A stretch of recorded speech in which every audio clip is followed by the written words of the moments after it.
I want to take a look at the most common questions that I get asked as a realtor. So we're going to take the top 5. And the first one is, it's asked for me by buyers, and generally it's, well, I want to move on. I want to take a look at new houses. I want to buy something new. What's my first step? Well, your first step, believe it or not, is not to go out and search for houses. Your first step has to be to go and find a lender and get pre-approval for your mortgage. Get pre-approval for your finance. You're not going to be in a position where you can put an offer in on a home unless you've got that pre-approval.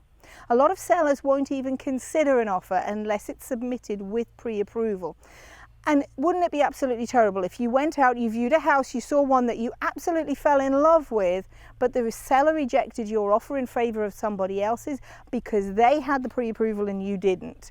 So your first step, go and get pre-approval for a loan, and that way you also have a budget for the size and the expense that's involved in buying that home. You know how much you're looking for. The second question that I get asked is, how long does it take to buy a house?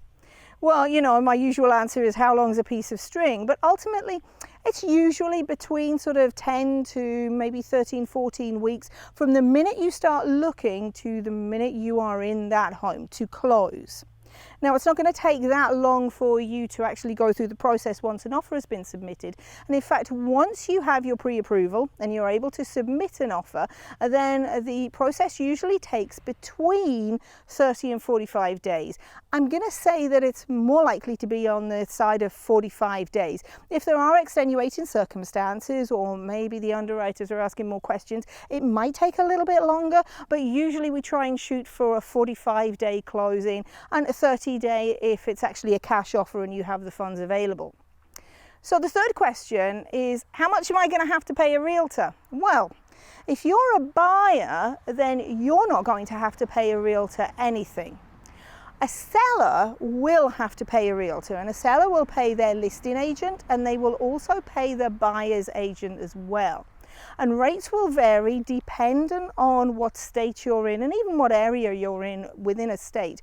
But the rates will generally be between maybe 5 and say 7%. But that's 5 to 7% in total. And that is actually split between the listing agent and the buyer's agent. Now, don't forget, that fee does not go into the realtor's pockets. Unfortunately, I wish it did. But no, we have to cover marketing. We have to pay MLS fees to get it on our multiple listing service so that other realtors are able to view your property. We also have to prepare your contracts. So there's a lot of money that's taken in contract negotiation. We also stage open houses for you. There's a lot of time and again marketing involved in open houses. There are also videos and photography as well.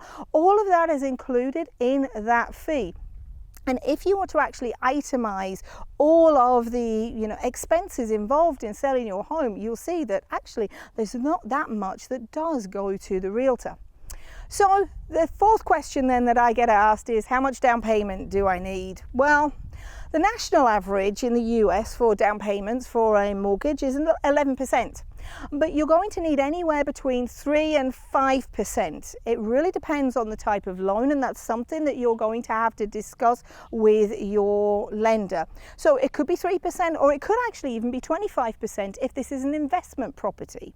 So usually, as I say, I'm looking at between 3, 5%, 10% would be a nice deposit for you. VA and FHA require less, and that's why I say that sort of it could be a little bit less than that 10%. But if it's an investment property, if you're not planning on living in that property, then the deposit, that down payment, is actually going to be higher.